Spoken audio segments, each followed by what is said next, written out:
വാർത്തകൾ തുടരുന്നു. വിളവെടുത്ത നെല്ല് ഏറ്റെടുക്കാൻ അധികൃതർ തയ്യാറാകാത്തതിനെ തുടർന്ന് പാഞ്ഞാളിൽ കർഷകൻ ദുരിതത്തിൽ.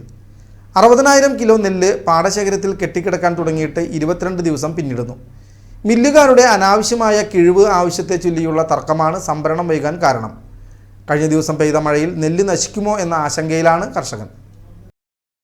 3 പതിറ്റാണ്ടിലേറെയായി നെൽകൃഷി ചെയ്യുന്ന കിള്ളിമംഗലം മനക്കത്തൊടിയിൽ സുധീഷിന്റെ അധ്വാനമാണ് അധികൃതരുടെ അവഗണനയിൽ നശിക്കുന്നത്.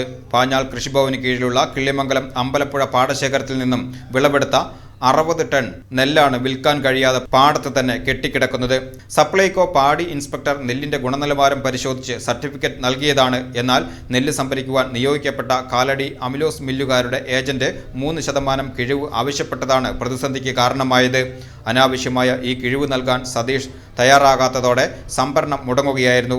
ജനപ്രതിനിധികളും അധികൃതർക്കും പരാതി നൽകിയിട്ടും പരിഹാരമുണ്ടാകാത്തത് സർക്കാരിന്റെ കർഷക വിരുദ്ധ നിലപാടാണെന്ന് വെൽഫെയർ പാർട്ടി ആരോപിച്ചു. സുധീഷിന്റെ വീട് സന്ദർശിച്ച വെൽഫെയർ പാർട്ടി ചേലക്കര മണ്ഡലം കമ്മിറ്റി പ്രസിഡന്റ് ഷാജഹാൻ ഇളനാട് നെല്ല് എത്രയും വേഗം ഏറ്റെടുക്കുവാൻ സർക്കാർ തയ്യാറാകണമെന്നും ആവശ്യപ്പെട്ടു. കമ്മിറ്റി അംഗം വൈ ഹിഷാമും സംഘത്തിലുണ്ടായിരുന്നു. എന്നാലും 21 ദിവസം കഴിഞ്ഞിട്ടും നെല്ല് വിൽക്കാൻ കഴിയാത്ത വലിയൊരു പ്രതിസന്ധിയിലാണ് ഈ കർഷകനായിട്ടുള്ള ഇവിടെ നമ്മുടെ സുധീഷേട്ടനുള്ളത്.